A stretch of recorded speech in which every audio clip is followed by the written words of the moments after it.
สบายดีทุกคนเนาะพี่น้องทาง YouTube แล้วก็คนที่เข้ามาทางFacebook เนาะ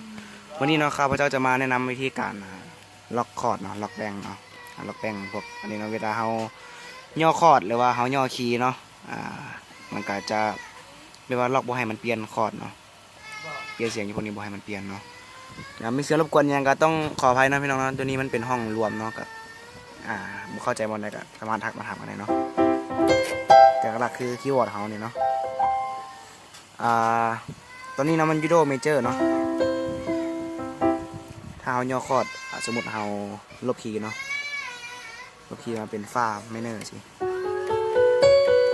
คนไทยไหมฟาไมเนอร์ถ้าเราเปลี่ยนคอร์ดอยู่แบงค์นี่เนาะ8 ปุ่มนี่มันจะกลับมายูโดเมเจอร์คือเก่าเนาะวันนี้เนาะวิธีแก้ไขเนาะตัวนี้จะเป็นรุ่นPSI 950เนาะ950หรือว่า750จะเฮ็ดคือกันเนาะพี่น้องเนาะพวก770หรือว่า970ในเมนูมันจะต่างเนาะวิธีเฮ็ดเนาะบ่ให้มันย่อคอร์ดกลับเนาะตัวนี้ข้าพเจ้าก็บ่อยากแนะนำปานใดเนาะเพราะว่ามีคนถามมาก็เลยเฮ็ดเพราะว่าถ้าเราจะลบคีย์ดุๆแล้วเนาะมันจะเฮ็ดให้เราบ่ลึงเล่นคอร์ดนั่นเลยเนาะแบบว่าถ้าเราจะเล่นคอร์ดเลเมเจอร์สิเราก็บ่ลึงเราก็ต้องได้ลบคีย์แล้วมาเล่นยูโดเอาเนาะมันก็บ่ได้เนาะเราต้องเรียนสโลว์เรียนสเกลอย่างเนาะตอนนี้ข้าพเจ้าก็ยังบ่ลึงคอร์ดหลายเนาะ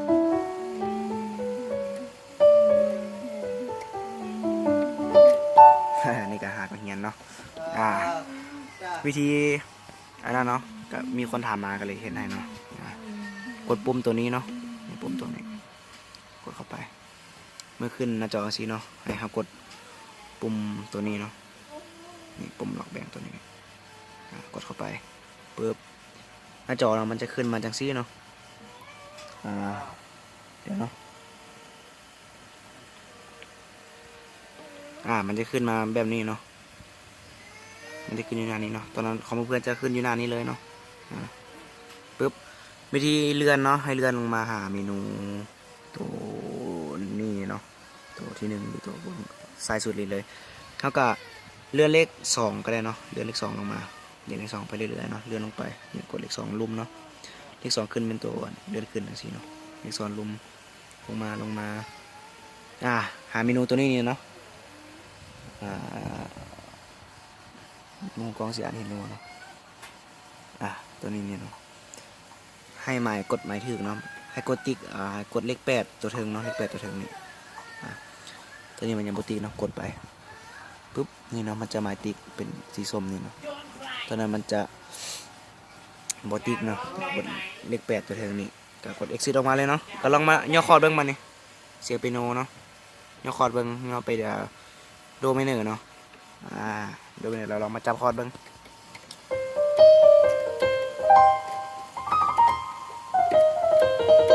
เนาะครับลองมากดเปลี่ยนเสียงอยู่พวกแบงค์ในเบิ่งเนาะ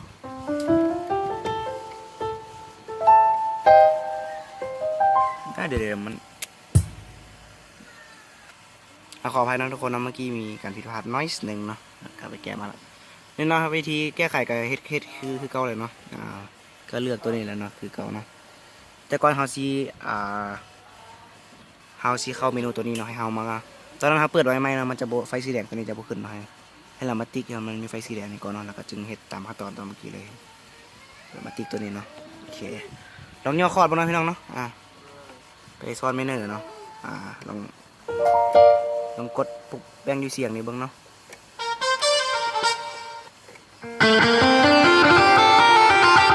มันจะอยู่ซ่อนเมนูเนาะสมมุติเฮาย่อคอร์ดกับเนาะเฮาย่อไปโดเมนูเนาะนี่เนาะลองเปลี่ยนเสียงมึงเนาะมันจะอยู่คอร์ดโดเมนูเนาะ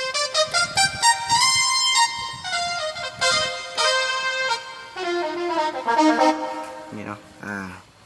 ก็จบเพียงเท่านี้เนาะถ้าใครบ่เข้าใจก็สามารถคอมเมนต์มา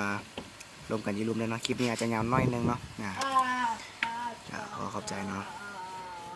บายบายอย่าลืมเนาะใครมีคำถามอย่างไรอย่าลืมคอมเมนต์มาเนาะแล้วก็อยากให้เฮ็ดคลิปอย่างเกี่ยวกับเรื่องคีย์บอร์ดนี่อีกก็สามารถแนะนำกันเข้ามาได้เนาะตัวไหนเขาเฮ็ดได้เขาก็จะเฮ็ดลงให้ทุกท่านเนาะ เข้าใจ